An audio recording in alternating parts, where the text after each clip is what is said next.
Thanks so much for doing this. Yeah, I love the special as well. Hilarious. And Thank you. you were up first. Loved your set. Um, Thank you. and before we get into that specifically, I'd love to take you back and just find out, I don't know, when you realized that you had the ability to make people laugh, like when you first realized that and how that kind of manifested itself. I don't know. I feel like this feels cliche to say, but I feel like I've always been like a class clown. I was always putting on little skits with me and my sibling for our family. I was always trying to make my friends laugh. I was always cracking jokes in the middle of class. So I feel like that's just what I've always been doing. So it started My with, coping mechanism for my whole life, I guess. yeah. And how about stand up? When did that come in? What was the draw? So I was always a performer. I was like a high school and college theater kid. I did improv in college. But I was queer and gender nonconforming from a really young age also. I've been gender nonconforming since I was like 14. Um, so like when I was in high school, I would be acting in school plays and stuff, but I would be like, I love this, but I don't think there's a future for me here, because I'm different. And at the time, it didn't seem realistic at all that I could ever act, professionally. Um, so sort of I was always looking out for other performance outlets. I was watching Margaret Cho and Wanda Sykes on YouTube and when YouTube first came out.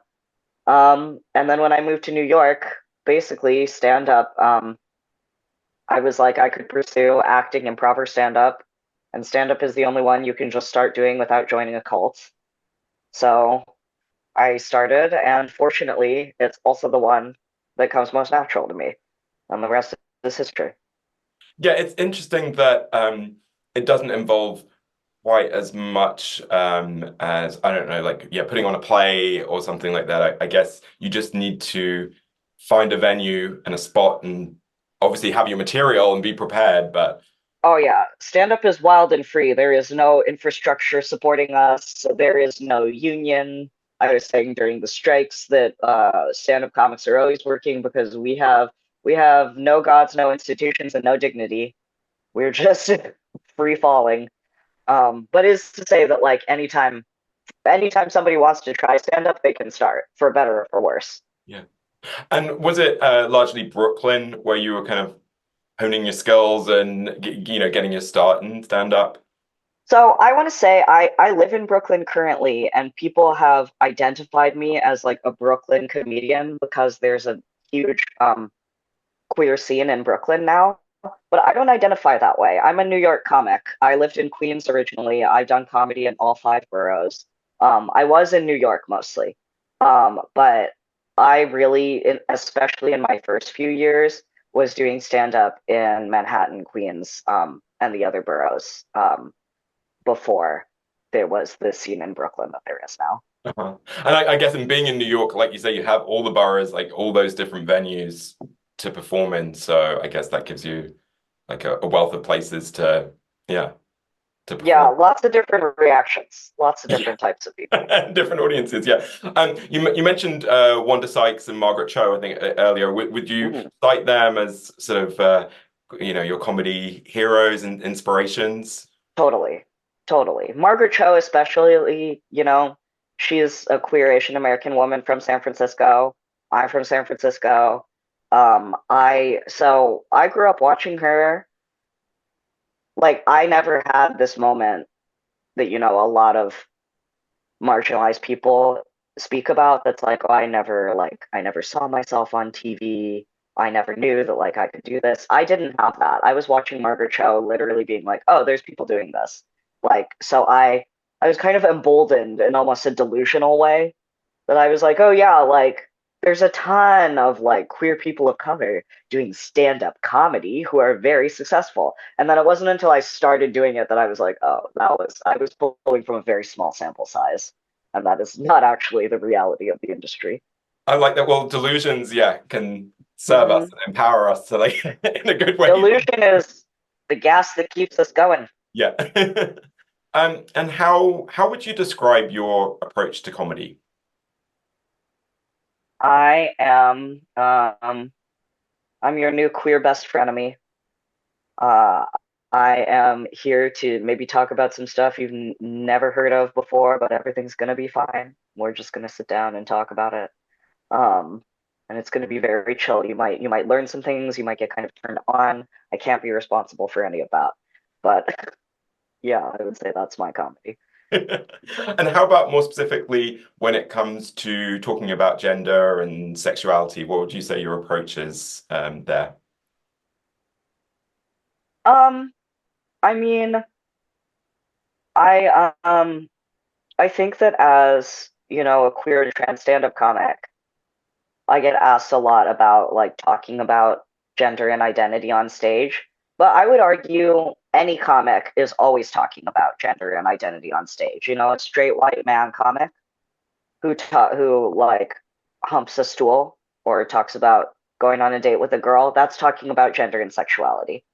But mine is a little bit different, so people notice it more. So I think I actually am doing um and I'm a very kind of like classic setup punchline stand-up comic. I think I'm doing essentially the same thing as what most other stand-up comics are doing, but my experience is a little different. And what was your reaction when you were invited to be part of Hannah Gadsby's Gender Agenda comedy special? Oh, I was so excited. I mean, I love Hannah Gadsby. You know, Nanette was one of the first comedy specials I ever saw where I was like, oh, like, um, when I got my start, like I said, there wasn't a huge queer stand-up comedy scene at that time. So I would be going back and forth between straight comedy clubs and then kind of queer spaces, drag shows, cabaret shows, poetry readings, downtown theater, and I would be doing stand up there. So seeing Nanette in 2018 was the first time I saw a stand up special where I was like, oh, that kind of seems like it could have come out of my experience, like straddling this line between mainstream stand up comedy and kind of like the queer art of storytelling. Mm. Um, yeah, Hannah is huge for me, and it's a huge honor to have been selected to take part in this special. And what was it like being part of that lineup of seven gender queer comedians? Because I feel like you were there for about a week. Is that right in We London? were we were a Yeah. cohort. It was really sweet, and quite often when you do these things, you don't actually get as much time with everybody. So I feel really grateful that we got to spend that week together. We became like a little team. Um, one of the beautiful things about this special is that we're so diverse in like every single way. We're from different places. We span a whole range of ages, which I won't name the ages so as not to out anybody, but we do span a whole range of ages, different life experiences, um, different ways of approaching stand-up comedy, um, different career trajectories. So we were really there, cheering each other on, um, and really like honing in on our acts and like growing and helping each other out over the course of that week. So it was awesome. Yeah. What kind of reactions do you tend to get from your comedy that have maybe like stuck in your head after a show, folks coming up to you and talking to you? Um, it's changed so much over time, which is really wild. Like I've been doing comedy um about being non-binary, about being trans, about going by they pronouns since I started in 2012, 2013. Um,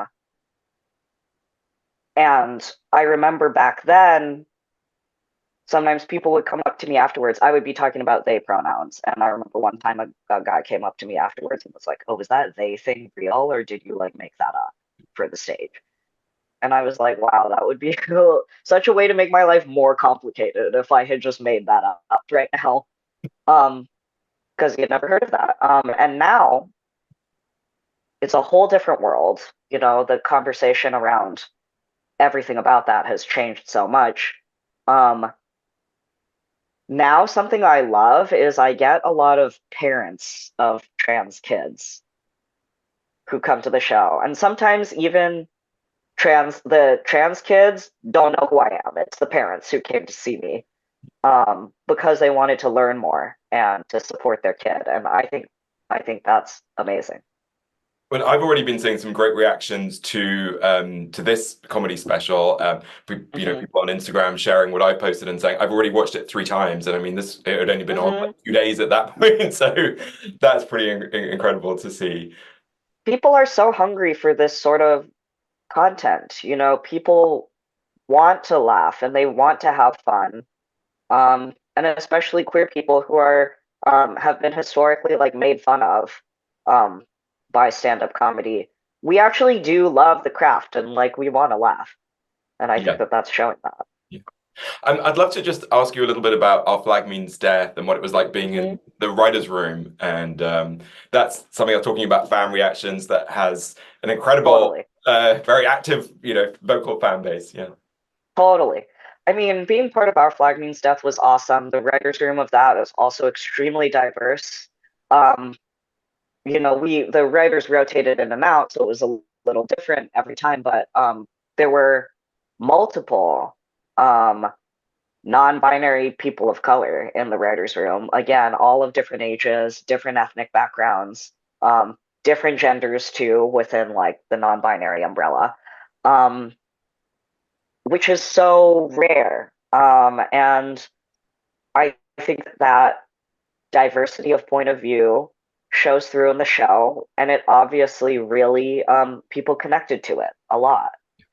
Um, and when I started working on it, we were still in pre-production for season one, so we had no idea how this show was going to hit. And then to see how popular it became, um, yeah, it just really goes to show that people are hungry for these kinds of shows and this kind of comedy. Absolutely. Well, I've got one last question for you, and it's a pretty broad one. It's for your favorite piece of LGBTQ plus culture. So it could be a movie, TV series, play, art, music, any kind of culture you can think of, or a person who identifies as LGBTQ plus. So someone or something that's had an impact on you and really resonated with you, and why. Mm, I want to say, okay, something relevant right now. Cola Scola's Oh Mary off Broadway in New York, in which Cola Scola, who's a non-binary character actor and comedian, plays Mary Todd Lincoln.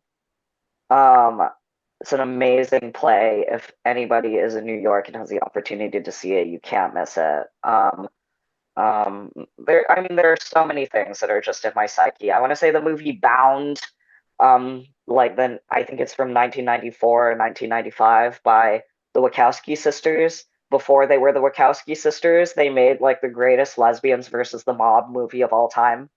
Um, it just like goes to show, that they weren't living as like out as women at that time, but it's an incredible lesbian movie. Um, and so I don't know. I just think that's such a great argument for like trans people were always their identity, no matter how they were living. It's an amazing movie. Um, I'm yeah, I think I always want to shout out Margaret Cho, who I have not gotten the opportunity to meet. I say pointedly into the camera. Yes. Um, who yeah, really just planted the seed for me that like I could be exactly who I am and do this craft. And now I do. So, yeah. Have you ever gotten to see her live? I actually haven't, which is wild. But I need to make more of a concerted effort to do that, to get those tickets when she's in town. Yes. Well, Jes Tom, thanks so much. Congratulations again on the special. Thank you so much. Yeah, thanks for chatting with me.